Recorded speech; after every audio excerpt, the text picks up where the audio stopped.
Enmedio es una empresa que se dedica a señalización digital, que básicamente es un medio de comunicación a través de pantallas para llevar contenidos en tiempo real a diferentes audiencias.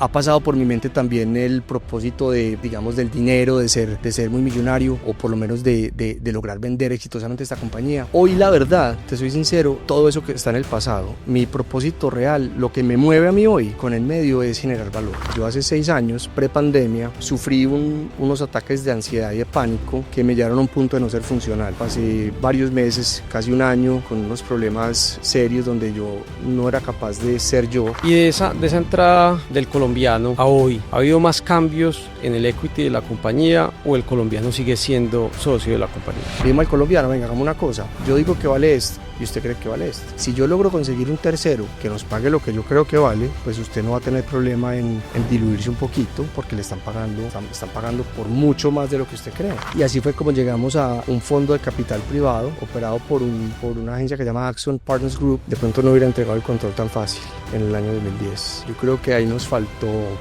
un poco de valorarnos un poco como emprendedores, entender ese valor que estamos aportando a la mesa. Para este año estás esperando vender más o menos 60.000 millones de pesos con un EBITDA de 18.000, que es un margen bastante bueno para el sector, y es cómo has logrado tener un margen tan alto pero sobre todo con un crecimiento tan acelerado.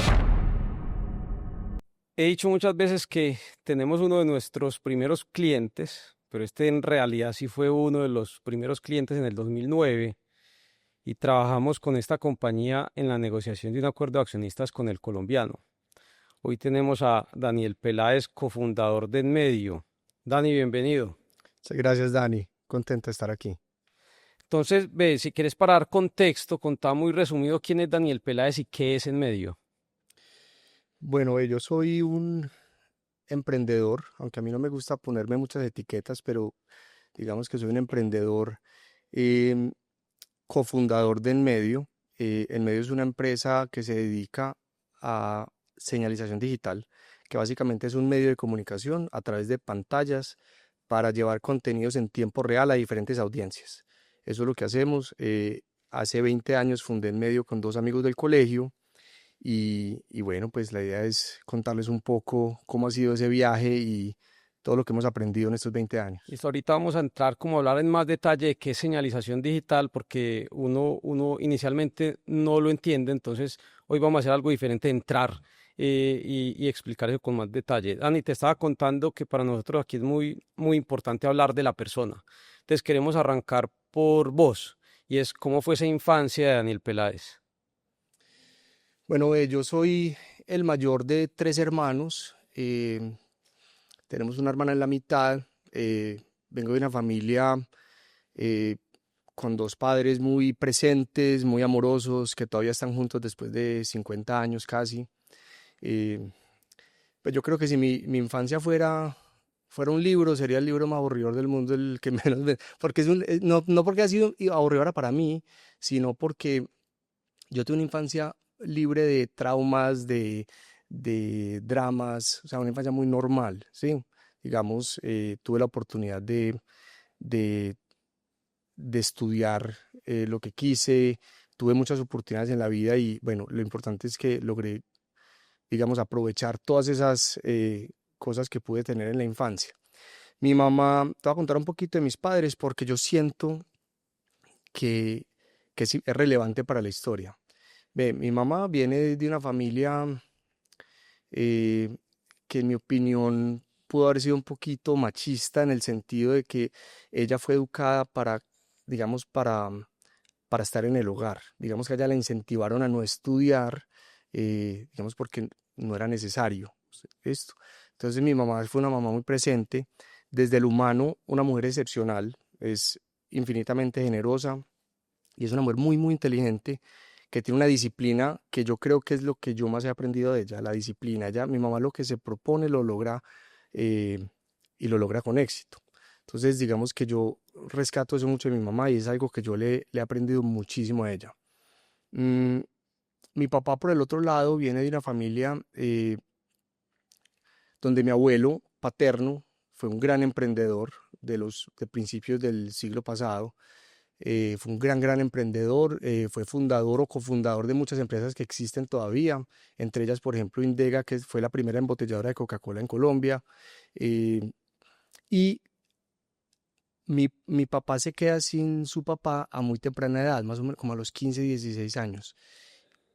Y mi papá es una persona que te lo quiero describir de esta forma, desde lo humano es una persona supremamente noble, pero es una persona muy temerosa. Digamos que es una persona poco arriesgada, que, que al quedarse sin su papá desde muy temprana edad y haber, digamos, vivido siempre como con cierta abundancia, su camino o el que él escogió fue no arriesgar, no arriesgar. Entonces aquí viene una anécdota que te quería contar y es, yo siempre digo que mi historia de emprendimiento nace por allá cuando yo estaba muy pequeño en el colegio, que a todos nos preguntaban, cuéntenos qué hace el papá de ustedes. Entonces todos mis amiguitos decían, mi papá es médico o es presidente de no sé qué compañía o es un abogado o es dueño de tal. Y la verdad es que mi papá yo no sabía qué hacía, porque mi papá se dedicó a disfrutar la vida, ¿cierto? Y yo no lo estoy juzgando, simplemente es una realidad que a mí me tocó vivir. Mi papá le encantaba pescar, se mantenía pescando y yo no sabía mi papá qué hacía. Entonces yo decía que mi papá era pescador. Y a mí, mirando como con retrovisor, eso a mí me generó un pequeño rayón, como de ver que todos eran muy orgullosos de lo que su papá había logrado y hecho. Yo nunca sentí eso desde el punto de vista laboral de mi papá. Mi papá, sin embargo, fue un papá muy presente, siempre pendiente de nosotros, pendiente de cuando estaba enfermo, cuando tenía un problema, etcétera. Pero digamos que nunca lo idealicé como lo idealizaba a mis amigos en el ámbito laboral.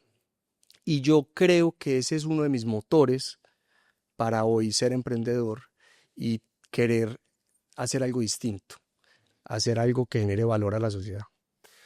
Pero entonces vos llegas, o sea, ¿quién prendió esa vena emprendedora? Porque vos te graduás y ahora nos contás que estudiaste, me imagino que hiciste la práctica, ¿y en qué momento salió ese Daniel emprendedor? Siempre fui, o sea, yo siempre fui el que tenía negocios, yo vendía brownies en el colegio cuando estaba muy chiquito, yo en la universidad tuve 1000 negocios, yo vendía calculadoras por allá en el año 2000. En los inicios del e-commerce en Colombia, que fue de remate.com, yo me compraba unas calculadoras de segunda y las vendía en la universidad. Incursioné en el agro un tiempo, sembrando mora, sembrando papas. Bueno, fracasé un montón de veces. Hacíamos fiestas en discotecas. O sea, yo siempre fui muy inquieto con el tema de los negocios. Entonces, No, digamos te voy a que interrumpir, que hice sí. una frase que me encanta a mí y es, fracasaste muchas veces. ¿Qué aprendiste de esos fracasos? Porque normalmente todos somos muy dados a contar los éxitos, pero ¿qué aprendiste de esos fracasos?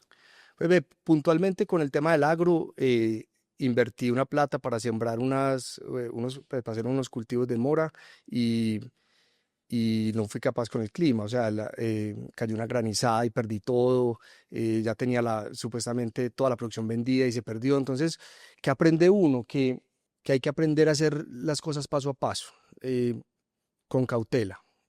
Por ejemplo, me acuerdo que el negocio de las calculadoras, que lo tenía con un amigo de la universidad, nos fracasó por una razón, porque compramos 5 calculadoras y las vendimos, invertimos todo el capital nuevamente y compramos otras 10 y luego compramos 20 o 15 y llegó un momento en que le invertimos todo nuestro capital, le compramos por decir 50 calculadoras y se nos perdió con la plata. Entonces, ¿qué aprende uno? Que primero que todo los negocios tienen que ser eh, entre personas de confianza, no confiar tan fácil en cualquier persona con que uno está haciendo negocios que ni conoce. Eso fue un aprendizaje que tuvimos en ese momento. Eh, pero yo creo que todo ha sido formador para lo que somos hoy. Ok, entonces contanos qué estudiaste y cómo fue ese paso entre hacer la práctica y antes de llegar a en medio. Yo estudié ingeniería administrativa en la escuela. Mm, Hice la práctica en Nutresa, bueno, en esa época era Nacional de Chocolates, en el área de logística. Eh, Esa fue mi única experiencia trabajando en una empresa y fue súper enriquecedor porque pude conocer cómo funcionaban esas grandes empresas desde adentro. Yo trabajé en el área logística, tuve unos jefes espectaculares de los que aprendí mucho, pero te quiero contar lo que más aprendí en esa práctica. Es que yo no quería estar ahí, jamás.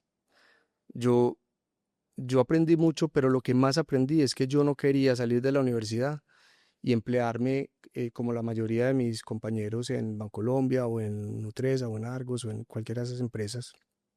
Y eso era lo que mi papá quería, porque mi papá es, como te digo, de corte muy tradicional, muy conservador, muy temeroso y poco arriesgado. Y para él siempre el camino correcto era trabajar en una gran empresa, hacer escuela, como decían ellos, y después emprender. Ese era el camino lógico. Yo tuve clarísimo desde que hice la práctica que yo no quería salir a emplearme. Yo quería tener mi propia empresa, manejar mi propio tiempo. Solo lo tenía muy claro desde la universidad de yo no quiero ser empleado, sino quiero ser emprendedor. Pero ahí Clarísimo. visualizabas, ahí ya tenías contacto con tus socios actuales o ahí todavía no. Mis socios actuales son compañeros del colegio, o sea, nos conocemos desde los 4 años, entonces pues siempre hemos tenido contacto, pero no, para nada. O sea, yo tenía claro que quería ser emprendedor, quería montar alguna empresa de algo, pero no tenía ni idea de qué.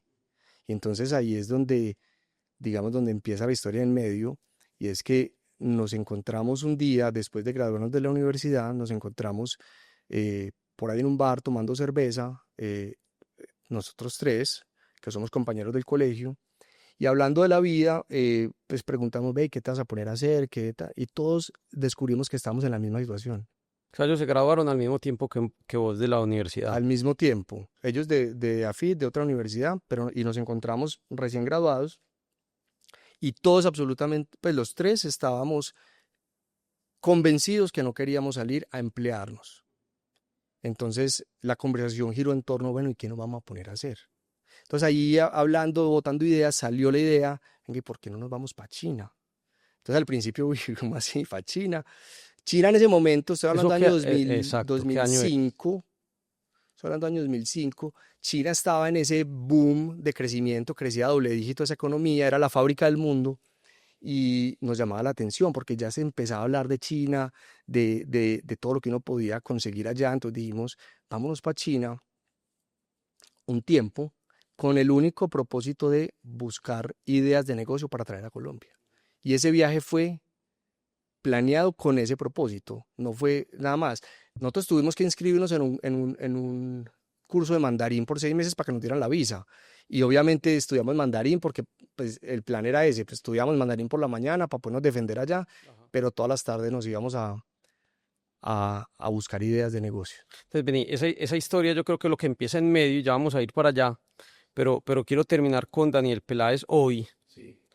y es Daniel Peláez hoy es papá, esposo, además emprendedor o empresario, porque pues ya en medio tiene varios años, y es cómo haces para nivelar ese tiempo de papá, esposo, emprendedor, empresario. Pues, ve, yo soy un convencido de que el balance en la vida es de las cosas más importantes. Y yo creo que uno, para todo lo que es importante para uno, hay tiempo. El tema es poner límites. Entonces por ejemplo, para mí es muy, muy importante pasar tiempo de calidad con mis hijos y con mi esposa. Entonces yo tengo ciertos límites. Yo trato de no llegar demasiado tarde a la casa todos los días. Es decir, yo trato todos los días, a menos de que haya pues obviamente una excepción, alguna crisis que haya que atender o algo, pero yo trato de salir 5:30, máximo 6 de la tarde a mi casa. Y mi socio sabe que yo después de esa hora no contesto fácil. No porque no quiera contestar, sino porque ni siquiera tengo el celular a la mano, porque yo lo dejo y me dedico a estar con mis hijos y a estar presente ahí con ellos. Con mi esposa tenemos una cita todos los viernes para salir a comer, juntos o pues solos o con amigos, y ese es nuestro espacio.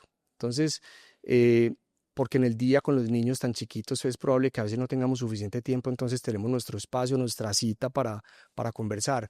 Trato de hacer ejercicio todas las mañanas antes de que los niños se levanten.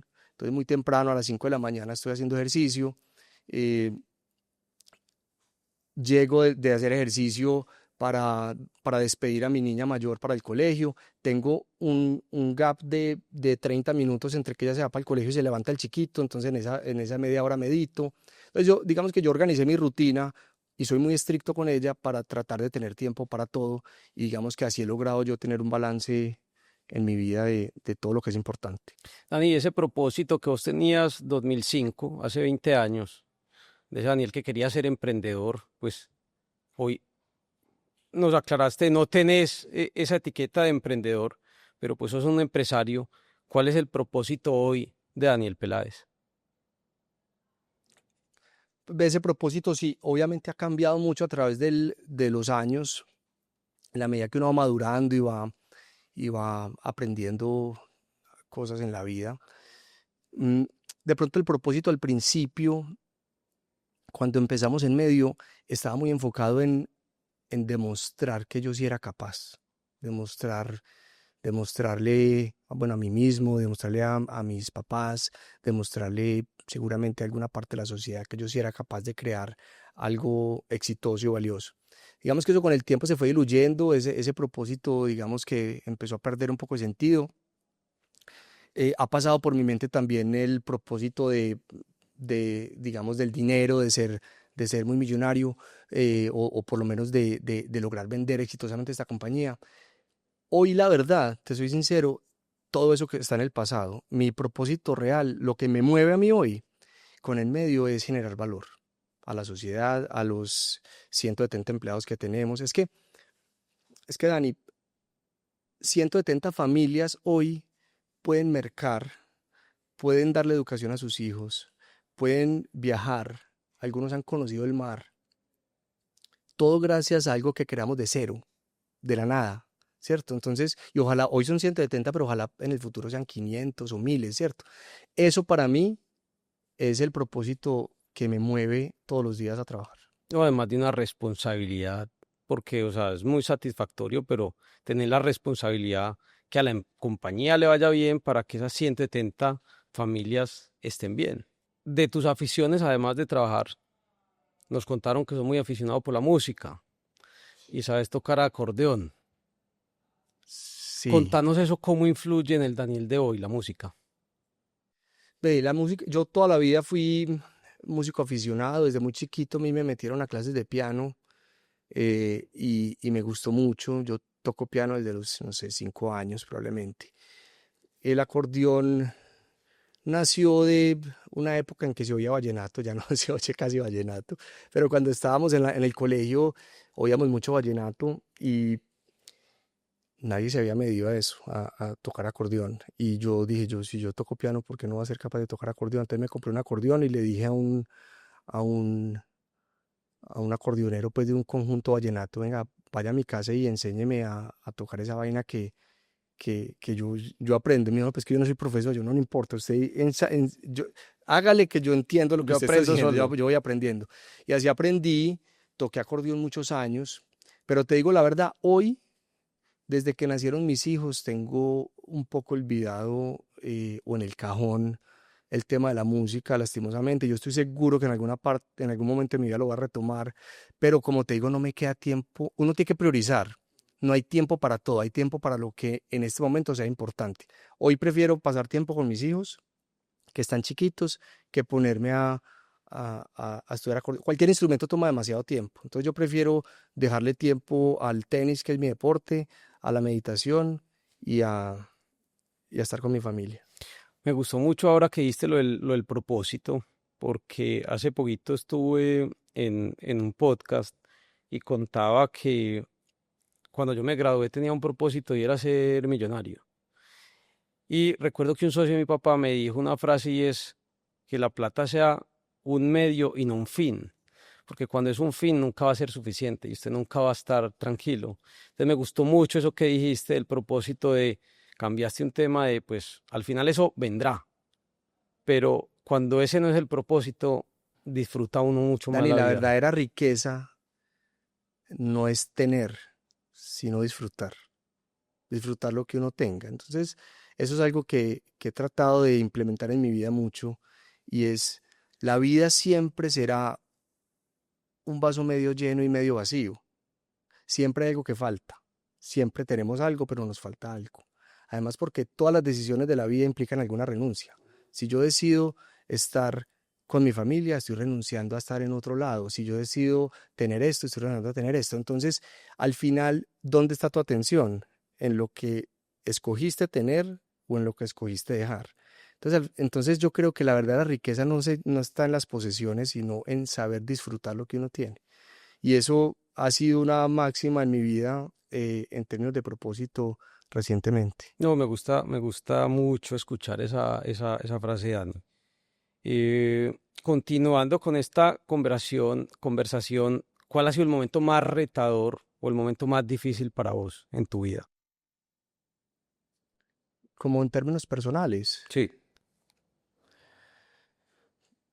pues ve, como te conté, yo tuve una infancia muy tranquila y no solo la infancia, yo tenía una vida muy tranquila. Yo no he tenido tragedias importantes, eh, más allá de 3 amigos que he perdido, yo tenía digamos, una vida muy tranquila en general. Pero te voy a contar, pues puede ser un poco personal, pero yo siento que es algo de lo que se habla poco y, y creo que hay más gente de la que uno cree que ha pasado por situaciones similares. Yo hace 6 años, prepandemia, sufrí unos ataques de ansiedad y de pánico que me llevaron a un punto de no ser funcional. Pasé varios meses, casi un año, eh, con unos problemas serios donde yo no era capaz de ser yo, no era capaz de funcionar bien en sociedad, en el trabajo. Y creo que ha sido el episodio más difícil que yo he vivido. Afortunadamente tuve mucho apoyo de mis socios, mucho apoyo de amigos, de familia y obviamente profesional. Y bueno, pero ¿Cómo superaste eso, Dani? Y te lo pregunto es porque yo pasé por algo muy similar y 2020, o sea, fechas muy a mí el parecidas. 2020 me cogió anestesiado, entonces lo Entonces pasé fácil. no te dio tan duro, pero ¿cómo saliste de eso? Porque, o sea, es muy teso cuando uno está en esa situación y se le acerca a alguien y le hace el comentario de, pero si vos tenés todo, o sea, ¿por Sí, qué estás a la mal? gente que no tiene esa situación, esa circunstancia, le es muy complicado entender, porque no se trata de lo que uno tiene, es algo químico que por más que uno tenga todo, que uno tenga la vida perfecta, familia, bueno, en ese momento no tenía hijos, pero tenía un trabajo, tenía una empresa, tenía todo, o sea, no hay razón, y aún así uno no se quiere levantar de la No le da a cama. uno más duro, Y porque no, sí, yo sé que yo tengo todo, pero no me y no es un provoca. tema de actitud, no es un tema de, pero levanta, ponerle actitud a la vida, no, es que no, es algo químico. Entonces, eh, ¿cómo salí de eso? No, buscando ayuda. Yo creo que uno tiene que tener mucha disposición de dejarse ayudar, tiene que reconocer que tiene una situación eh, y bueno, con medicamento que todavía tomo después de 6 años y yo creo que es algo con lo que voy a vivir el resto de la vida. Yo creo que uno no se cura del todo, todavía, aún con la medicación, uno a veces tiene unos, unos episodios pues que son incómodos, pero nada grave, no son, es muy diferente tener un pequeño episodio a tener una crisis. Yo estuve en crisis mucho tiempo y, y fue muy incómodo, pero tema superado. Pero lo que sí es muy importante y es buscar ayuda y quitar ese tabú o ese paradigma de estoy loco o voy a Sí, buscar no, un no, psiquiatra o yo no tengo medicación tabú ni por... no tengo misterio para hablar del tema y por eso lo menciono. Y yo siento que es algo que, sobre todo a los hombres, les dificulta un poquito hablar del tema. Las mujeres Sí, hablan más. sí, de acuerdo. Te voy a mencionar, Dani, dos frases que vos mencionas mucho. La primera es no te preocupes, ocúpate. Y la segunda es dedícate a lo importante y no lo urgente. ¿Qué significan esas frases en tu día a día? Ves que yo creo que una de las cosas que más estrés genera es no ocuparse de lo que hay que hacer. Entonces, siempre hay que actuar. O sea, yo creo que actuar es lo que, digamos, más reduce la ansiedad, más reduce el estrés. Cuando uno tiene pendientes y pospone, eso genera cierto nivel de estrés. Entonces yo siempre le digo a mi equipo cuando hay algo pendiente, no se preocupen, arranquen. Y ahorita que hablemos del medio, digamos que hay algo que yo he aprendido y es que uno no tiene que tener todo resuelto para actuar. La gente pretende que las condiciones perfectas se den para tomar una decisión o para actuar y, y uno tiene, el momento perfecto es ya. Y así uno no esté seguro de la dirección, dé el primer paso y si es necesario después corrige. Entonces yo digamos que soy convencido que actuar es lo más importante. Y la segunda es porque uno debe dedicarse a lo importante y no lo urgente. Eh, Digamos que depende de la situación. Muchas veces nos gastamos mucho tiempo en cosas que no generan valor, eh, respondiendo un montón de correos, haciendo un montón de reportes a, pues, o al jefe o a no sé quién, y, y eso puede que te lo estén pidiendo para allá, pero eso no genera valor. Yo insisto mucho en que tratemos de ocupar el tiempo en cosas importantes, en cosas que estén generando valor para la compañía o para tu vida o para lo que sea. eh, Antes que lo urgente. Ahora sí vamos a pasar y nos vamos a devolver hacia 2006, a hablar de En Medio, y es a esa historia de se fueron para China los tres. Entonces, bueno, no, pero antes de que nos fuimos para China, le tengo una anécdota. Entonces, decidimos irnos para China. Entonces yo le conté a mi papá, le dije, ve, tengo esta idea. Entonces, bueno, O sea, mi no va a papá, ser empleado ni de en- Bancolombia, ni de entonces mi Nacional de papá obviamente desde Chocolates. su perspectiva me dijo, hombre, pero ¿cómo así? Estás evadiendo la responsabilidad de emplear, tiene que yo no, papi, yo voy a dame 6 meses. No es un sabático cualquiera, o sea, es un sabático productivo, porque yo lo que quiero es buscar una idea. Entonces finalmente lo convencí, un poquito a regañadientes, pero dijo, hágale, yo lo apoyo pues 6 meses y eso sí, si en 6 meses usted no trae nada, se emplea. Entonces ya tenía todo el cuento de China, compramos tiquetes, reservamos un hotel de cadena conocida, pues porque teníamos mucho susto de dónde íbamos a llegar, a un país donde no conocíamos nada. ¿Y cómo es que voy bajando yo por la loma del campestre y me encuentro un chinito parado ahí echando dedo? O sea, weón, ¿usted cuántos chinos ha visto en Medellín? No, ya hoy muchos, pero en el 2005 En creo el que era el 2005. único que había. Entonces, bueno, para los que crean en la sincronicidad del universo, en lo que sea, bueno, ahí está. Había un chinito parado ahí. Entonces, yo lo vi y como yo estaba pensando en China y el man estaba echando dedo, yo nunca para, nunca, creo que es la única vez que yo recogí a alguien en Medellín. Ujú. Yo le bajé la ventana y le dije, hermano, móntese.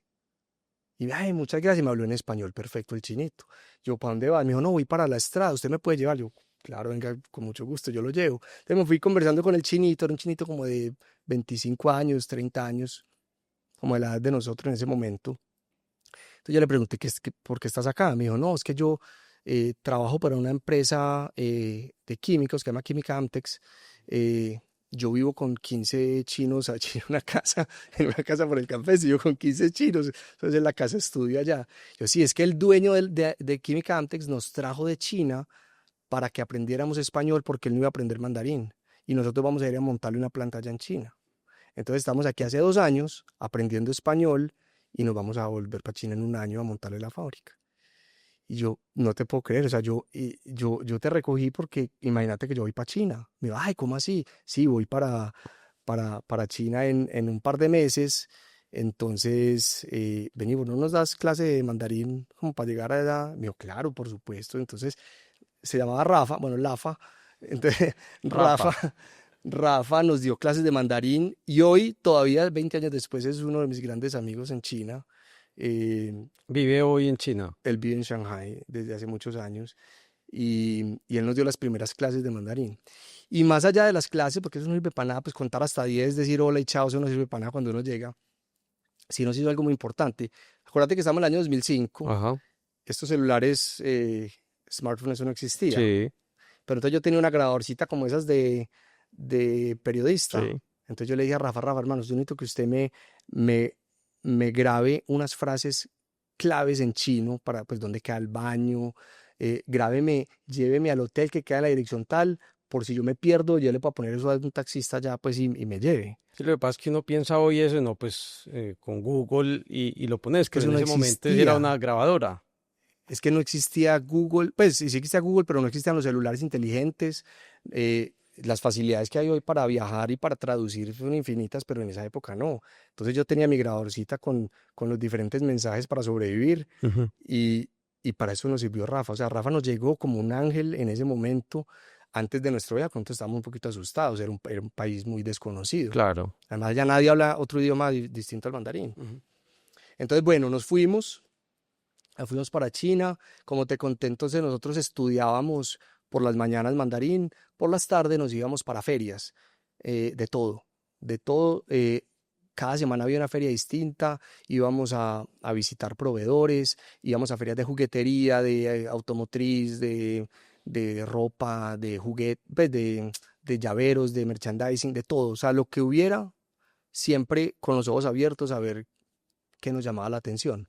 Y en la casa teníamos un tablerito donde íbamos apuntando como todas las ideas que se nos fueran ocurriendo chéveres como para montar. O sea, literal nuestro propósito era buscar una idea de negocio. O sea, nosotros nos fuimos en un viaje de trabajo. Pero ahí no tenías claro como enfocado, no. O No, sea, ahí no tenía ni idea qué. nada, absolutamente nada. Entonces fuimos depurando y depurando ideas y al final encontramos como un par de ideas que dijimos, estas dos ideas son como las ganadoras. Una era motos eléctricas. En China en ese momento se podían conseguir moticos como una scooter eléctrica. O sea, a ver, yo sé que eso es muy normal hoy, Sí, pero sí, sí, sí. hace 20 años eso 20 era años. muy novedoso y se podían conseguir por $180. En China, pues puesta en China, pero podían llegar a Colombia por menos de $1.000.000 y la moto más barata en ese momento creo que valía 2 millones y pico. Entonces dijimos, pues madre, esto es una belleza. Pero nos desincentivamos de esa idea porque sentíamos que primero la inversión era muy grande, segundo había unos jugadores aquí que podían sacarnos de taquito muy fácil, pues un Auteco demasiado fácil podía sacarnos después. Entonces, digamos que la barrera de entrada ahí no era tan grande. La otra idea era en medio y te voy a contar cómo nació esa idea. En el edificio de nosotros donde vivíamos había una pantallita en el ascensor que tenía publicidad, en chino, obviamente. Y un día estábamos cocinando ahí en el apartamento cuando empezamos a cantar una cancioncita en chino que ni sabíamos lo que estábamos diciendo, cualquier cosa en chino. Y me dice uno de mis socios, pues de mis futuros socios en ese momento, me dice, ¿qué es lo que es esa cancioncita? Y yo, pues es la de la pantalla de abajo. Y yo, puta, qué vaina tan efectiva esa vaina. O sea, nosotros no sabemos chino y Pues de ver estamos ese tarareando. comercial ya estamos cantando una canción en Mm. chino. Entonces nos llamó la atención, aunque en ese momento no hicimos como el clic, como que bueno, esa puede ser la idea, sino que después en una feria vimos el proveedor de las pantallas. Entonces dijimos, ve, mira las pantallas que están en el ascensor de nosotros. Averigüemos cuánto valen estas pantallitas, a ver si esto puede ser una buena idea. Entonces ahí empezamos a madurar la idea, nos empezamos a entusiasmar. Entonces nos hicimos pasar, o sea, llamamos a un teléfono que había ahí, nos hicimos pasar por unos ejecutivos colombianos que querían llevar una marca de café a China Ujú. y necesitamos que nos atendieran, que estábamos en la ciudad por 3 días y que nos interesaba mucho ese medio, que lo habíamos visto en muchas partes, nos habían hablado muy bien de él. Pues te digo, Dani, que nos recibieron en una sala de juntas gigantesca. Yo no sé exactamente quiénes eran los personajes, pero eran directores pues comerciales y de todo nos recibieron pues como unos reyes. Nosotros nos fuimos encorbatados, mandamos a hacer unas tarjeticas personales y todo pues de la marca de café y, y nos contaron todo. Nos contaron todo cómo funciona el Ujú. negocio, cómo funcionaba, cómo se pautaba, cómo cobraban. Ahí fue donde descubrimos que el modelo de negocio no era vender pauta por pantalla, sino por canales o redes de pantalla. Entonces ellos tenían redes de edificios de oficina que lo vendían como un producto, tenían unas redes de gimnasios, tenían redes de supermercados, tenían... Entonces ahí aprendimos cómo funciona el negocio. Yo grabé toda la conversación, la tengo grabada en mi iPod. En ese momento no había iPhone, pero había iPod Ujú. y uno podía grabar. ¿Ustedes tenían ahí cuántos años? 24, Entonces llegaron los tres ejecutivos colombianos de de 24 24 años. años. ¿Y cómo lograste que les copiaran? Y pues me estás contando que estaban los ejecutivos de esa compañía para que les abrieran la información. No, porque nosotros estábamos muy interesados en entender cómo funcionaba la pauta. Entonces ellos se abrieron mucho y nos contaron cómo la vendían. Nosotros aprovechamos para hacer preguntas un poquito más específicas y bueno, nos fueron respondiendo todas, pero siempre camuflado con el interés de ser un cliente de ellos. Entonces así fue que, digamos, cogimos la primera información para hacer un plan de negocios. Ok. Y estando en China, hicimos nuestro plan de negocios eh, para empezar en medio. Entonces ahí ¿cuántas pantallas compraron? Dijeron, listo, vamos con este negocio, vamos a Listo. comprar, ¿cuántas pantallas? Compramos 30 pantallas. Entonces nosotros allá en China conocimos a un colombiano que vivía en China hace muchos años, un señor que tenía una empresa de importación de mercancía desde China y él nos hizo el favor de importar las primeras pantallas. Nosotros las compramos en China y él nos hizo el favor de traerlas a Colombia. Mientras tanto, nosotros volvimos a Colombia después de 7 meses y ya con el plan de negocios decididos, las pantallas nos costaron 27 millones de pesos en ese momento. Y nos gastamos otros 5 en un logo, pues el nombre, el logo y una papelería básica. 33 millones de pesos nos costó empezar en medio, 11 millones cada uno.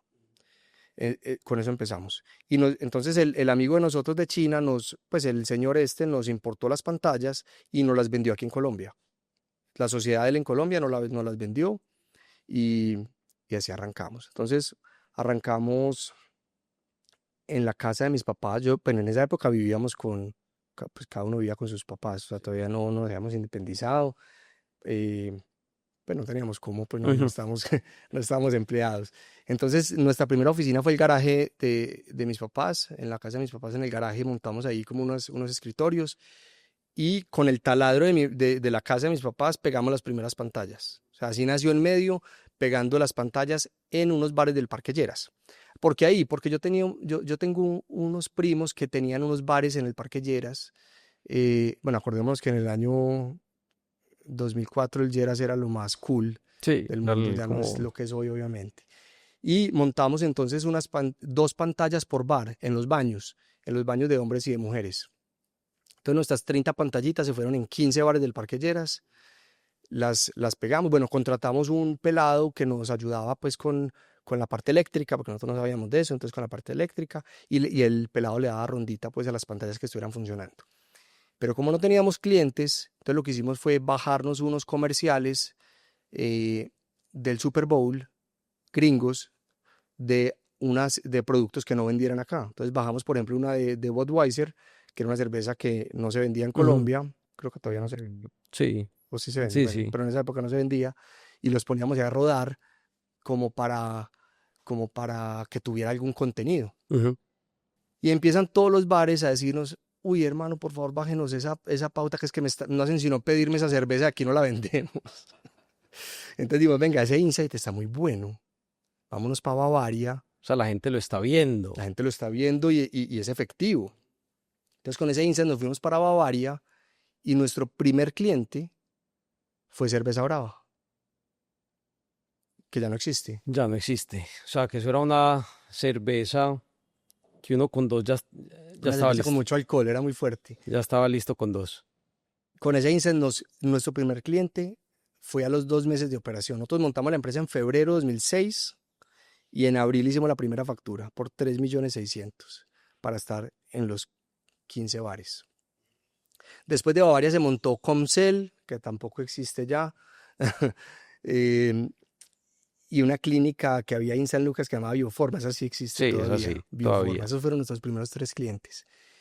Y así arrancamos. Cero gasto, solo ingreso. O sea, era una operación súper, bueno, le pagamos pues al pelado su salario mínimo y así arrancó en medio. Algo importante es que nosotros hemos tenido una mentalidad emprendedora desde que nació en medio. ¿Y qué es una mentalidad emprendedora? Es que no nos conformamos fácil. Nosotros siempre queremos más de lo que tenemos. O sea, nunca hemos tenido una mentalidad de como estamos bien, sigamos así y vámonos tranquilitos. No, la tranquilidad no ha sido pues, Ujú. digamos, la constante en el medio jamás. Entonces, desde el primer año que nos empezó a ir bien con esos poquitos clientes que tenemos en Medellín, inmediatamente dijimos, nos tenemos que ir para Bogotá. En Bogotá es donde están los clientes. Ah, bueno, algo importante es que nosotros desde el principio nos repartimos los roles. Ujú. Entonces, Sebastián Obregón, que es uno de mis socios, se encargaba de la parte comercial. Es decir, él era encargado de ir a Bavaria, Comcel, digamos, a los clientes que nos iban a pautar. Molina Sebastián Molina era el encargado de negociar con los bares. Ujú. Entonces, de conseguir los bares o los sitios donde poner las pantallas. Y yo era el encargado, digamos, de toda la parte administrativa, financiera. Pues financiera no, era, digamos, de los números, de los poquitos números que había en ese momento. Yo era el encargado de eso, yo manejaba los contadores y manejaba los videos. Es decir, yo era el encargado de, de montar los contenidos en las pantallas. Bueno, eso es importante. Esas primeras pantallas no eran digitales, es decir, no eran, era un medio análogo. ¿A qué me refiero con eso? Que el contenido lo teníamos que grabar en unas tarjeticas de memoria, eh, y esas tarjeticas las metíamos en la pantalla y empezaba a reproducir. Para yo cambiar ese contenido tenía que grabar otra tarjetica y reemplazarla, ¿cierto? Entonces yo era el encargado de hacer esas tarjeticas, de hacer como la parrilla de programación de los contenidos que íbamos a montar, y todas las semanas cambiábamos los contenidos, ¿no? Éramos un medio semanal, es decir, todos los lunes cambiábamos los contenidos y un cliente podía entrar o salir cualquier lunes. Así funcionábamos. Entonces, muy rápidamente ese mismo año, el mismo año que fundamos el medio, decidimos irnos para Bogotá. O sea, nosotros fundamos la empresa en febrero y en octubre alquilamos una oficina en Bogotá. Y decidimos que Molina, que era el encargado de conseguir nuevos sitios, era el que se debía ir, Ujú. ¿cierto? Porque lo primero que hay que hacer cuando uno abre una plaza es empezar a negociar sitios para poner pantallas. Y mientras tanto, hicimos una compra de 100 pantallas más con un leasing. Eh, entonces esas pantallas las instalamos entre Bogotá y Medellín y abrimos la Plaza de Bogotá. El tercer año compramos 100 pantallas más y las pusimos en Cali. O sea, todo fue muy rápido. Nosotros al cabo de 3 años ya teníamos operación en 3 ciudades y teníamos 300 pantallas instaladas. Y ahí ya tenían empleados o seguían ustedes. Éramos 7, éramos nosotros 3 y otros 4, que básicamente eran un técnico en cada ciudad para que nos ayudara como una secretaria pues que nos ayudaba pues con la papelería y las cosas. Eso era, pero nosotros éramos casi todo, éramos la parte comercial, la parte pues de video, éramos la parte de todo. Entonces así nació en medio de los primeros años, creciendo con los ingresos que generábamos. Fue un crecimiento orgánico. El primer año vendimos 200 millones de pesos, el segundo 500, y el tercero vendimos como 750 millones, era pues algo así. Entonces ahí entra una parte importante de la historia, y es que estábamos en un congreso en Cartagena en el año 2009 y nos encontramos un conocido amigo de la casa de toda la vida, que es Luis Miguel de Bedut, que era el presidente del periódico El Colombiano, que él estaba en el congreso también, obviamente, con El Colombiano. Entonces nos saludó, nos felicitó, nos dijo: muchachos, qué berraquera, hombre, esto que ustedes que han hecho, lo hemos visto, qué nota, nos felicitó. Y nosotros ya veníamos pensando desde hace varios meses que necesitábamos capital, porque estábamos sintiendo que necesitamos crecer más rápido. O sea, ahí ya estabas viendo que había una forma de escalar esto aceleradamente. O ahí Sí, todavía no era tan claro. nos dimos cuenta de algo muy importante, y es que si esto empieza a ser un buen negocio, que lo era en ese momento, era chiquito pero muy rentable, eh, van a llegar muchos competidores muy rápido. Y el que primero coja los mejores sitios se queda con ellos para siempre. Es decir, si tú estás cogiendo edificios o gimnasios para poner pantallas, el que primero coja los mejores edificios ya se los cogió. Ya le cerraste la puerta a tu competencia. Entonces nosotros teníamos una urgencia de coger esos mejores sitios, y para poder cogerlos necesitábamos plata para comprar pantallas y no la teníamos. Entonces dijimos: necesitamos capital. Entonces, en ese momento, estaba hablando año 2008, 2009, el ecosistema de fondos y venture capital en Medellín o en Colombia era muy incipiente. Existía algo que llamaba la promotora Proyectos, que se lo presentamos a Francisco Mira Ujú. en su momento, y nos dijo que no le interesaba. Nos sentamos con Valorem también y nos dijeron: no, ustedes están muy chiquitos para nosotros. Nos cerraron, pues recibimos nos cerraron las puertas en todas partes. Entonces, casualmente allá en ese congreso nos encontramos a Luis Miguel y él ahí molestandito nos dijo, venga, ¿y qué hay que hacer, qué hay que hacer para ser socio de Dani, ustedes? vení, ahí dijiste, lo que pasa es que uno se le empieza a olvidar, pero 20 años es muy poquito tiempo, pues que hace 20 años en emprendimiento en Medellín estaban empezando a pasar cosas, pero era muy raro el ver grandes emprendimientos en la ciudad. Entonces, ahí lo que estás contando es, se vuelve, uno hoy dice como sí, pues un emprendimiento y tenés llegada a varios asesores financieros o bancas de inversión o aceleradoras. En esa época, había una, dos. No, había muy poquito, era muy incipiente ese ecosistema emprendedor en Medellín, entonces era muy difícil levantar capital, muy difícil. Básicamente había que hacerlo con Friends and Family, ¿cierto? Eh, las dos o tres que habían, las tocamos las puertas y nos dijeron que no les interesaba. Entonces, un poquito desilusionados con eso, estábamos en Cartagena y Luis Miguel ahí molestandito nos dice, bueno, ¿y qué hay que hacer pues para ser socio de ustedes? Entonces yo le dije, pero en serio, si está hablando en serio, hablemos en Medellín, porque estamos buscando socios. Me dijo, no, de verdad me interesa, me interesa. Entonces, llegamos a Medellín y empezamos unas conversaciones serias para, para venderle un pedazo a la compañía. Entonces era la primera vez que nos enfrentábamos a una situación de estas. Estábamos muy jóvenes, muy inexpertos. Nos daba pues obviamente cierta ansiedad el tema. Entonces yo no me acuerdo bien yo cómo llegué al Baluz en ese momento, porque ahí fue cuando fui uno de los primeros clientes de Estrategia en Acción. Creo que fue un primo mío que me la recomendó. Yo lo llamé y le dije, me está pasando esto. Me dijo, llámese a esta vieja que es a la flecha. Esa le ayuda con eso. Entonces llamé al Baluz y al Baluz lo que nos hizo fue un acompañamiento en la negociación de los términos del acuerdo de accionistas, que fue absolutamente vital para nosotros porque el colombiano estaba de entrada pidiendo una mayoría en el equity y, y nos lo hizo saber pues muy tajante que era algo que no querían negociar. Entonces, pasar a ser minoritarios en una compañía que era 100% nuestra, donde hacíamos lo que queríamos, donde tomamos las decisiones, requería digamos, de un acompañamiento profesional y Albaluz fue vital en eso, porque la verdad es que logramos un muy buen acuerdo donde a pesar de no tener la mayoría en el equity, sí logramos tener mayorías especiales para todas las decisiones importantes que nos dieron una protección que fue súper importante para el futuro del medio. Listo, entonces entra el colombiano, entran recursos. ¿Cómo es ese proceso de escalar la compañía, de pasar de 30 pantallas a, me contabas ahorita, más de 10.000 pantallas actualmente? En ese momento, cuando entra el colombiano, nosotros en un periodo de 6 meses pasamos de tener 300 pantallas a 2000 en 6 meses. Y pasamos de ser 7 Pues parte en 6 empleados meses de 300 a 2.000. Ok. y pasamos de ser 7 empleados a 50. En un momento éramos 50 empleados y el 85% eran nuevos. Nadie sabía qué tenía que O sea, hacer. no conocías a nadie. No conocía a Entonces tenías nadie. oficina Bogotá, Medellín y Cali. O ya habías abierto otra plaza. No, Ok. seguíamos con esos. Pero lo que hicimos fue rebustecer el equipo eh,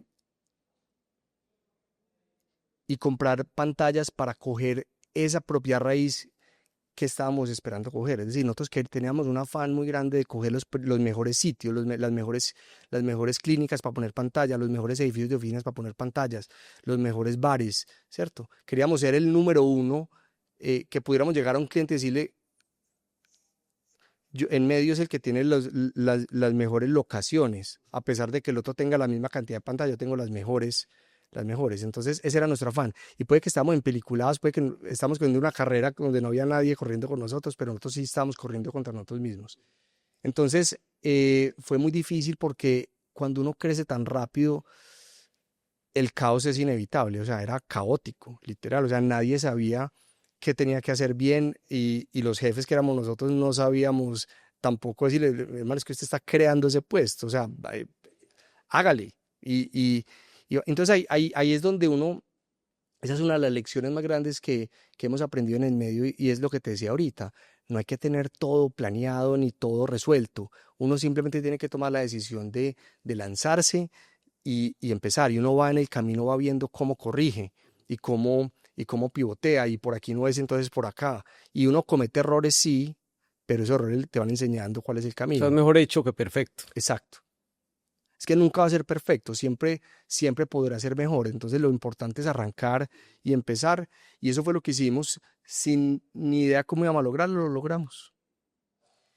Y de esa entrada del colombiano a hoy, ¿ha habido más cambios en el equity de la compañía o el colombiano sigue siendo socio de la compañía? Sí, hubo cambios. Entonces con el colombiano empezamos a crecer muy rápido, pero la compañía, eh, además digamos, de ese capital inicial que el colombiano puso para crecer, la compañía empezó a crecer a una velocidad que empezó a requerir más inversión y más capitalización de los socios. Entonces el colombiano, obviamente, cada que se necesitaba plata ponía, y nosotros eh, empezamos a sufrir, porque empezamos a endeudarnos para no perder más participación de la que ya habíamos perdido en ese negocio inicial. Empezamos a vender lo poquito que teníamos, el carro, y, haciendo unos esfuerzos inimaginables para nosotros para poder igualar lo que nos tocaba en esas capitalizaciones, y no perder participación, porque era eso o parar de crecer. Entonces llegó un momento bueno, y con el colombiano aprendí, pues aprovecho para contarte pues que más allá del capital, lo que aprendimos con el colombiano fue espectacular, porque el colombiano nos dio mucha estructura. Nosotros éramos unos emprendedores que no teníamos experiencia en cómo crear una empresa, entonces ellos nos enseñaron cómo se manejan los procesos de selección, todo el back office del colombiano nos lo pusieron a nuestra disposición, la contabilidad, el departamento de mercadeo, el departamento jurídico para revisar contratos, gestión humana para procesos de selección, pruebas psicotécnicas, todo eso que nosotros no teníamos, ellos nos lo empezaron a dar, y aprendimos muchísimo de ellos en ese periodo. Pero entonces llega un momento en que había que capitalizar la compañía, y ya nosotros estamos al límite, o sea, ya no podíamos poner un peso más. eh, el colombiano nos dijo: no hay problema, muchachos, nosotros la podemos poner, nosotros la tenemos, pero el problema es, entonces, ¿cuánto vale la compañía? Porque si yo me voy a diluir, ahí tenemos que definir un precio de compañía con el que nos sintamos cómodos todos. Y ahí estuvo el problema, no nos logramos poner de acuerdo. Digamos que nosotros teníamos una expectativa de valor mucho más alta de la que el colombiano tenía, y nosotros no estábamos dispuestos a ceder en eso. No queríamos perder más participación. Entonces, la solución salomónica a la que llegamos es: le dijimos al colombiano: venga, hagamos una cosa. Yo digo que vale esto y usted cree que vale esto. Si yo logro conseguir un tercero que nos pague lo que yo creo que vale, pues usted no va a tener problema en diluirse un poquito, porque le están pagando por mucho más de lo que usted cree. Y nos pusimos en la tarea, y así fue como llegamos a un fondo de capital privado, operado por una agencia que se llama Action Partners Group, eh, y ellos se enamoraron del proyecto desde el primer momento, el año 2015. O sea, ante la primera transacción 2010 con 2010 con el con colombiano. el colombiano, aquí está el problema de cómo me diluyo. 2015 entra este fondo, Entra segunda el fondo. operación de Manei. Exacto. Segunda operación, y nos pagaron incluso más de lo que nosotros esperábamos de valor de compañía. Eh, y en ese momento, la condición que puso el fondo es: venga, yo entro con una condición, y es que necesitamos que el colombiano nos venda un pedazo. Aparte de poner un capital, necesitamos que el colombiano nos venda un pedazo, porque lo que queremos es equilibrar los poderes entre founders, fondo y colombiano. Quedamos ahí todos más o menos con terceras partes en ese momento. ¿Listo? Entonces entra el fondo, un inversionista muy distinto al colombiano, porque el colombiano, más allá de una inversión financiera, para ellos era una inversión estratégica.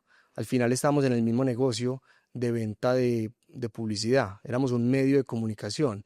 Y yo creo que ellos de cierta manera vieron en el medio un canal donde potencialmente ellos podían en el futuro difundir contenido del colombiano, en una industria que estaba claramente amenazada, que era la de los impresos, como, o los diarios impresos. Entonces yo creo que ellos vieron en el medio una inversión estratégica.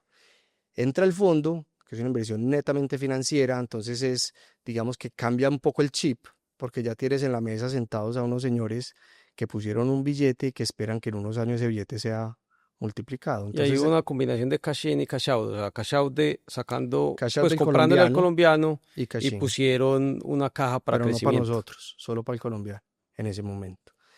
Y, pero lo que te quiero decir es que digamos que el chip nos cambió un poco a empezar a generar valor de esa inversión del fondo. Entonces empezamos a ver cuáles eran los drivers de valor y eso era lo que queríamos hacer, generar valor para eventualmente poder vender o que ellos pudieran vender su pedazo con las ganancias que estaban esperando. Entonces digamos que el enfoque ya era muy en resultados, o sea, crecimiento pero con resultados. Dani, ahorita al inicio hablamos que vamos a dar un poco de contexto de cómo funcionaba el sector de la señalización digital. Si quieres, hagamos ahí una pausa para que expliquemos cómo funciona ese sector, para que sigamos con el resto de la historia de en medio.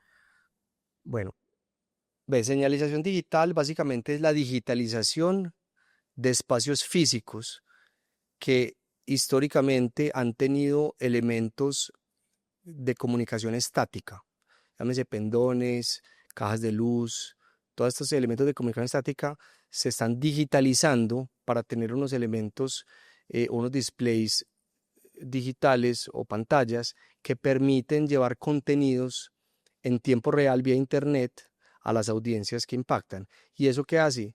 Que los contenidos que puedes mostrar ahí son más relevantes y más oportunos para esas audiencias. Entonces, eso es señalización digital de grandes rasgos. En medio, dentro de esa industria que llamamos señalización digital, tenemos dos negocios distintos. Con el que nacimos, que es un medio publicitario, es la utilización de pantallas en sitios de alto tráfico para vender espacios publicitarios, como vallas digitales. Pero entonces en el camino, a ver, recordemos que hace 20 años las pantallas eran pequeñitas, ¿cierto? Entonces, y eso era muy novedoso. Los celulares no existían, nadie tenía un celular en el bolsillo para mirar cuando esperaba un ascensor. Entonces, cuando la gente esperaba un ascensor, literal no había nada para hacer aparte de mirar la pantalla, ¿cierto? Entonces era algo muy novedoso. Además, las pantallas planas hace 20 años eran muy novedosas. Entonces generaba un efecto wow en ese momento, ¿cierto? Entonces nos empezaron a reconocer en el mercado como los de las pantallitas. En medio, sí, los de las pantallitas en los ascensores y en los bares y en todas partes. Entonces nos llamaban mucho para decirnos, venga, ustedes los de las pantallitas, ¿usted por qué no me pone una pantallita a mí en mi tienda o en mi local o en mi oficina? Entonces nosotros les decíamos, no, pues que nosotros no vendemos pantallas. Las pantallas son nuestras, nosotros vendemos es publicidad, espacios publicitarios. Pero usted no me puede vender unas pantallas para yo ponerlas aquí o me las alquila. Nosotros no hacemos eso. Entonces, pero empezamos a recibir muchas llamadas de eso. Dijimos, venga, aquí hay algo que puede ser interesante. Entonces, lo primero que empezamos a hacer es alquilar pantallas para eventos. Entonces, teníamos pantallas disponibles en nuestra bodega y empezamos a alquilarlas para ferias o para un evento que alguien necesitara una pantalla durante unos 3, 4, 5 días. Una especie de BTL. Y eso nos dio algunos ingresos, pero digamos que tenía sus complicaciones logísticas, de las cuales no estábamos preparados, digamos que nos desgastaba un poco y nos desviaba un poquito la atención de lo que era nuestro negocio más importante, que era la venta de publicidad. Entonces, pero con el tiempo empezamos a madurar la idea y dijimos, venga, pero el desgaste de esto es alquilarla por unos días, tener que llevarlas, instalarlas, desinstalarlas, traerlas. ¿Qué tal si las alquilamos, pero únicamente a largo plazo?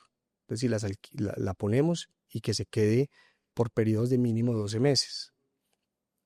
Y esos fueron los primeros inicios de una línea de negocio que hoy representa más del 60% de los ingresos de la compañía, el 65% del ingreso de la compañía.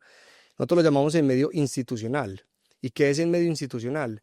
Es la utilización de la misma tecnología, de las mismas pantallas y toda la base tecnológica, pero para crear redes de comunicación privada. ¿A qué me refiero con privada? Es que nuestro cliente tiene un sistema de comunicación a través de pantallas con comunicación exclusiva de ellos. Ahí no sale publicidad de terceros ni de nadie más, solamente de ellos. Entonces te voy a poner varios ejemplos para que me puedas entender.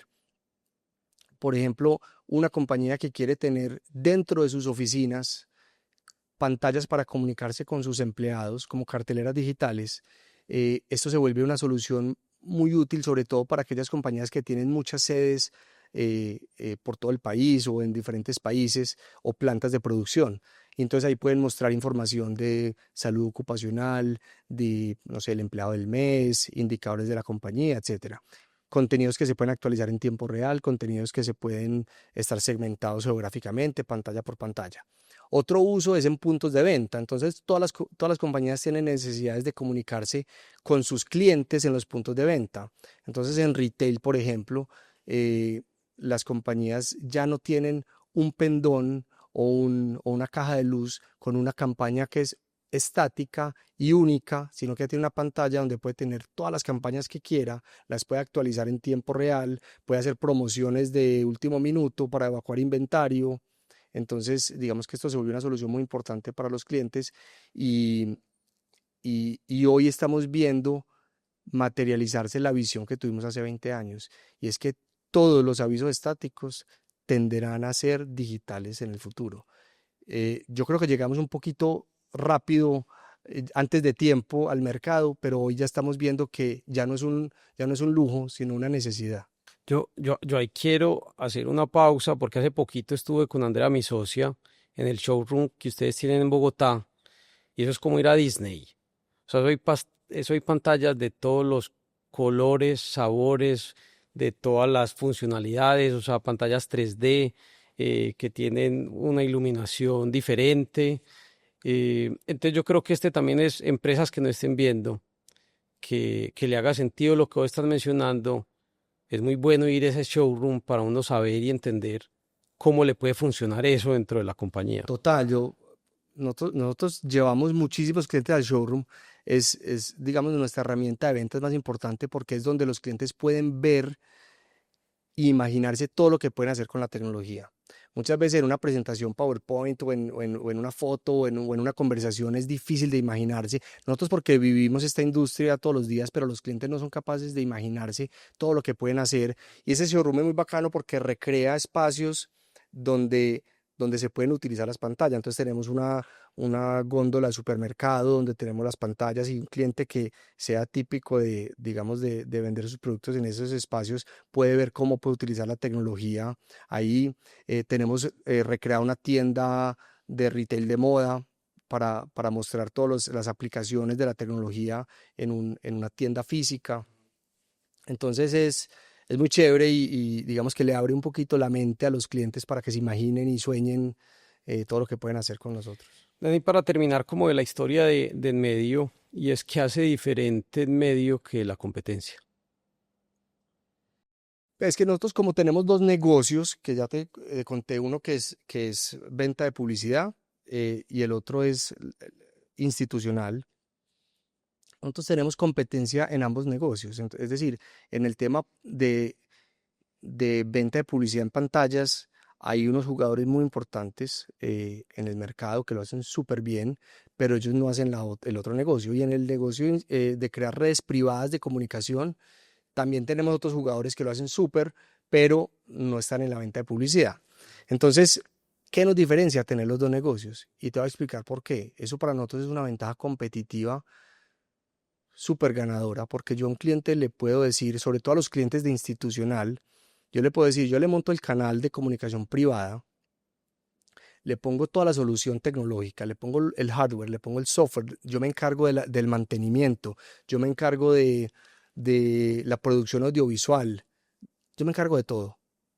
Y además pongo a mi equipo de publicidad a que nos ayude a monetizar eso con publicidad. Entonces un cliente institucional que me paga 100 pesos mensuales por tener su sistema de comunicación, tiene la posibilidad de que a través del medio puede subsidiar con publicidad ese canal. Entonces ya no me vale 100 pesos, sino que me vale 80, o me vale 70, o me vale 50, o me sale gratis. Y te voy a contar un caso de éxito. Nosotros tenemos un canal en Cencosud. eh, ellos nos contrataron para montar una red de pantallas en los supermercados más importantes de ellos en Colombia. Nos pagan arriendo por los equipos y nos pagan obviamente por el servicio que nosotros prestamos de gestionamiento del canal. Y ellos tienen un equipo dedicado a vender publicidad en esas pantallas. O sea que ellos mismos pueden subsidiarse su canal vendiendo publicidad. Y en medio también vende publicidad ahí. Entonces es un negocio gana-gana, porque ellos están pagando por un canal que lo están subsidiando con venta de publicidad y en medio hace parte de esa venta de publicidad, porque tienen la posibilidad, porque tengo un equipo dedicado a vender publicidad y somos expertos en vender publicidad en pantallas. Ok, muy claro. ¿Cuál ha sido el momento más complejo en medio? Yo creo que la pandemia, como para la mayoría de las empresas, la pandemia fue súper difícil, pero te voy a decir que he tenido tres momentos muy complejos y si me das la oportunidad te paso rápido por los tres. El primero fue 2008, llevamos 2 años de operación, éramos chiquiticos, vendíamos 500 millones de pesos al año y nos cogió, bueno, en el 2008 la crisis, la burbuja inmobiliaria de Estados Unidos se revienta, eso se lleva pues el sector financiero y crea una crisis mundial que llegó a Colombia y a nosotros se nos fue la venta de pauta. Acuérdate que en ese momento solo teníamos el negocio de publicidad, pues de venta de publicidad, de pauta.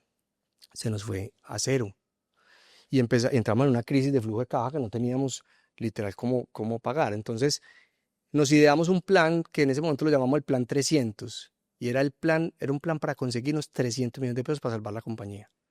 Eso era lo que teníamos que hacer. Entonces creamos un paquete que era comprar un año entero de publicidad en nuestras pantallas con unos descuentos ridículos, pero nos tenían que pagar ya. Era como anticiparnos un año de publicidad. Valía 150 millones de pesos. Necesitamos conseguir 2 clientes que nos creyeran ese cuento. Y nos fuimos a todos los grandes clientes de Colombia y les ofrecimos. El 99% nos dijo que no, pero solo necesitábamos 2 y los conseguimos. Fueron Ford y Movistar. Eternamente agradecidos con esos clientes. Yo no sé si ellos saben lo que para nosotros fueron, pero ellos dos nos salvaron la compañía en el año 2008, cuando estamos empezando. Y algo interesante es que Movistar nos dijo, vea, yo les compro este paquete, señores, con una condición, y es que en medio no puede ser un medio semanal. Yo necesito que ustedes me puedan cambiar la publicidad todos los días. Yo quiero tener lunes de mensajes 2x1, martes de llamadas al exterior no sé qué, miércoles de no sé qué. Yo necesito todos los días una promoción distinta. Si ustedes me hacen eso, les compro el paquete. Entonces nos obligó a volvernos un medio diario. Me Cuando imagino que la éramos, respuesta inmediata fue sí, no, claro, por obvio, supuesto. después vemos cómo, pero obviamente. Y éramos un medio análogo, es decir, todavía no habíamos digitalizado el medio. Bueno, yo me salté esa parte, pero en ese momento, que era con las tarjeticas, hoy todo funciona a través de internet. Yo puedo actualizar desde una central el contenido en cualquier pantalla en Colombia o en cualquier parte del mundo. Pero en ese momento había que ir físicamente a cada pantalla para cambiar el contenido. Entonces, la solución fue contratar unos técnicos adicionales para que todas las pantallas las visitaran en la mañana y cambiaran las tarjeticas. Entonces montamos toda la operación para que eso se pudiera y salvamos la compañía. Luego viene la pandemia fue muy dura obviamente porque cuando tú eres un medio exterior que depende de que la audiencia esté en la calle y no hay nadie en la calle, pues las ventas se fueron a cero, por lo menos las de publicidad. Las de institucional no se nos fueron a cero por una razón, y es porque teníamos contratos con los clientes y ninguno de esos contratos prevía una situación de estas. Ningún contrato prevía una fuerza mayor como la que vivimos en el año 2020. Entonces, digamos que eso nos salvó porque muchos clientes nos respetaron los contratos y nos siguieron pagando. Con otros renegociamos una cuota más bajita, un descuento temporal, y digamos que ese poquito de ingresos nos ayudó a sobrevivir. Y tuvimos la perspicacia de 15 días antes de que nos encerraran, olernos que algo estaba pasando y desembolsamos un crédito muy grande que teníamos preaprobado y lo guardamos en una O sea, fiducia. lograste sobrevivir con Sobreviví caja. con caja. Con caja logramos sobrevivir porque obviamente estamos vendiendo muy No poquito, había de otra. O sea, en la pero no, pandemia la caja era lo más importante. pero podemos decir con mucho orgullo que no despedimos ni una sola persona en la pandemia. ni una. Todo fue a punta de renegociar proveedores, renegociamos salarios temporalmente con los empleados, eh, hicimos todo lo que estaba a nuestro alcance para sobrevivir. Con esa caja del sector financiero que guardamos, la cuidamos muy bien y, y sobrevivimos. Ese año hicimos un EBITDA del 23%. No, yo creo que es muy importante tener la gente, o sea, que tengan esa camiseta tan puesta y yo creo que eso al final, lo que hablamos al inicio, la plata viene. Entonces vamos a pasar a otra sección que es finanzas y estrategia y es, para este año estás esperando vender más o menos 60.000 millones de pesos con un EBITDA de 18.000, que es un margen bastante bueno para el sector y es cómo has logrado tener un margen tan alto, pero sobre todo con un crecimiento tan acelerado. Listo, como yo te conté, nosotros somos unas personas que no nos conformamos fácil, no somos el tipo de personas o emprendedores que queremos conformarnos con lo que tenemos y seguir eh, vendiendo lo mismo. Nosotros siempre queremos vender más, queremos crecer más y yo creo que la clave de ese crecimiento, sobre todo en los últimos años, han sido de pronto dos factores. Primero es que nos internacionalizamos. Nosotros abrimos operación en México en el año 2019 y en el año 2022, bueno, nos cogió la pandemia, tuvimos que hacer un stand-by y luego de la pandemia en el año 2022 empezamos a abrir Ecuador, Perú y Chile. Y eso obviamente nos ha impulsado las ventas impresionante. ¿Y cómo hemos hecho eso? Muchos de nuestros clientes en Colombia nos han llevado a esos países. Entonces, por ejemplo, Ford, que es cliente nuestro en Colombia hace muchísimos años, en el negocio institucional, nosotros tenemos pantallas en los concesionarios Ford. Ellos nos hicieron el contacto con Ford México para que les montáramos lo mismo en México y, y así fue como abrimos la operación en México ya con un cliente amarrado, ¿cierto? Y lo mismo nos pasó con los otros países. Nosotros operamos los menús digitales de KFC en Colombia hace muchos años y los mismos dueños de KFC en Colombia son los dueños de las franquicias en Ecuador y en Chile. Entonces, digamos que ellos han tenido una muy buena relación con nosotros, están muy contentos con el servicio que les prestamos y dijeron, queremos que ustedes sean los mismos operadores en esos países y así ha sido como hemos ido llegando a otros países siempre de la mano de nuestros clientes en Colombia. Okay. ¿Qué indicadores o qué indicador miras para saber si la compañía va bien o no va bien? Nosotros tenemos, pues más allá de los indicadores clásicos, pues de vida y ventas y todo, nosotros en ventas, para nosotros es súper importante un indicador que se llama el MRR, que es el Monthly Recurrent Revenue, que básicamente es el ingreso recurrente que tenemos en nuestro negocio institucional. Eso para nosotros es súper importante irlo creciendo porque es lo que más valor nos genera en la compañía. O sea, es que en el mundo del emprendimiento todo lo que sea por suscripción tiene unas valoraciones muy altas. Y obviamente eso lo atamos con el churn, que es la tasa de deserción de clientes, que lo medimos siempre y tratamos de minimizarla. Te conté también que nosotros dependemos mucho de la deuda para poder crecer en este momento, entonces siempre tratamos de, de mantener un nivel de deuda en relación con nuestro EBITDA muy controlado, que eso nos da también una perspectiva de, en función del plazo al que tenemos nuestra deuda, con cuánto tiempo nos demoraríamos pagándola con el EBITDA actual, ¿cierto? Y vemos que eso sea una relación pues que sea aceptable. Mm, Medimos también satisfacción de los clientes, mucho hacemos NPS con cierta frecuencia, tratamos de medir el clima laboral una vez al mes. Digamos que hay muchos indicadores en muchas áreas que nos gusta medir constantemente para saber si estamos por buen camino. Creo que no lo habíamos contado, pero vos sos el CFO y me gusta mucho que la respuesta diste como si de vida, pero te enfocaste en otros indicadores no financieros. Me gusta mucho que ese tipo de respuestas se empiecen a dar en estos espacios. Y la última pregunta en este segmento es, ¿qué es para vos la cultura financiera y qué tan importante es en el medio esa cultura?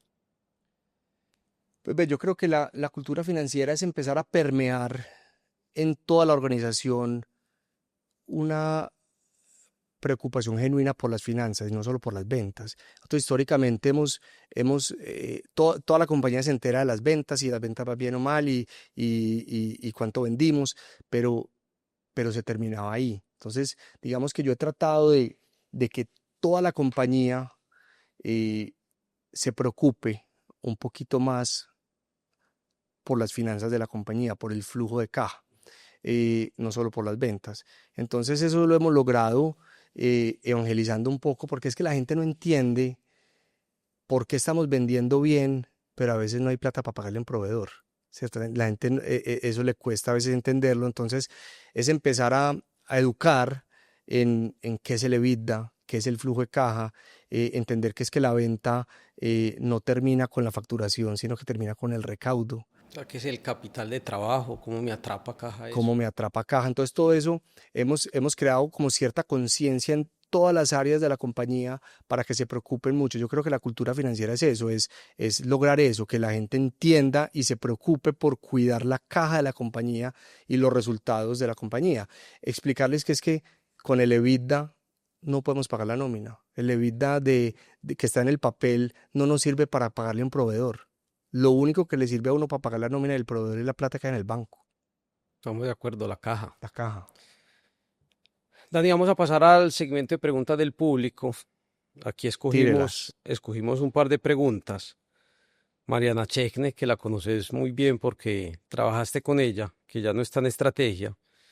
Creo que lo respondiste, pero igual te la voy a volver a hacer y es cómo sostener el crecimiento de 2 dígitos por tantos años.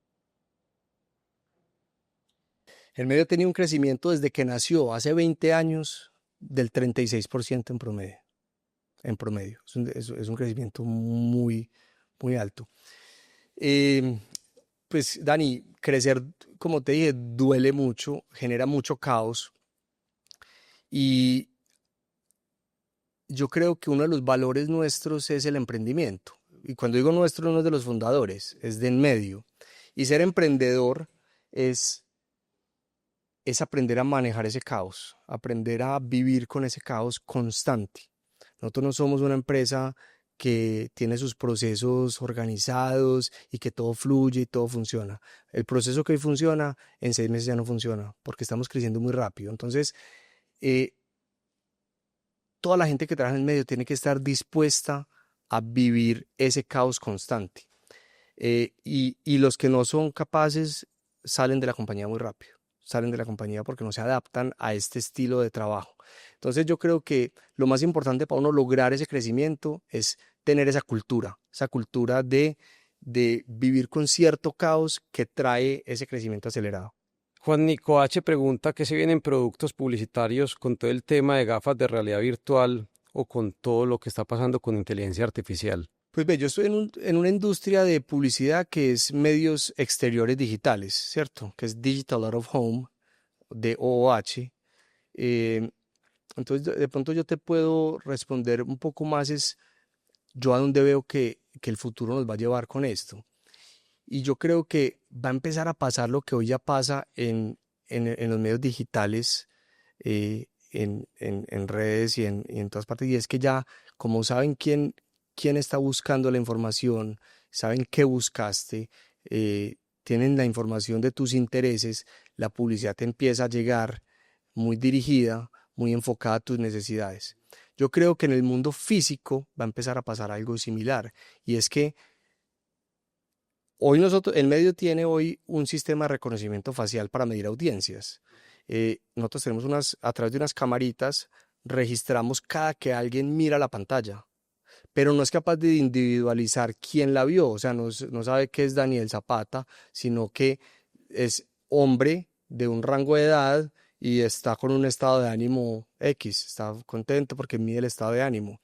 Y en función de eso yo puedo saber qué tipo de personas vieron esta publicidad o la otra. Yo creo que en el futuro vamos a llegar a un momento en que vamos a poder individualizar quién está viendo y eso se va a conectar con bases de datos para saber cuáles son tus gustos, qué cereal te gusta comprar, cuál fue el que compraste la vez pasada, todo eso y te va a dar publicidad exclusiva para ti según tus gustos o intereses.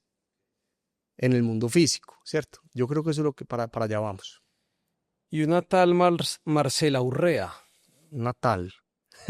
¿Qué preguntó Marcelita? ¿qué es lo que más has aprendido como emprendedor? Ve, yo ahorita lo mencioné rápidamente, yo creo que son varias cosas. Ahorita lo mencioné rápidamente y es, no hay que tener todo organizado ni resuelto para actuar. Hay que lanzarse, hay que atreverse, hay que dar el primer paso y uno en el camino va resolviendo. Eso por un lado. Creo que la disciplina es demasiado importante.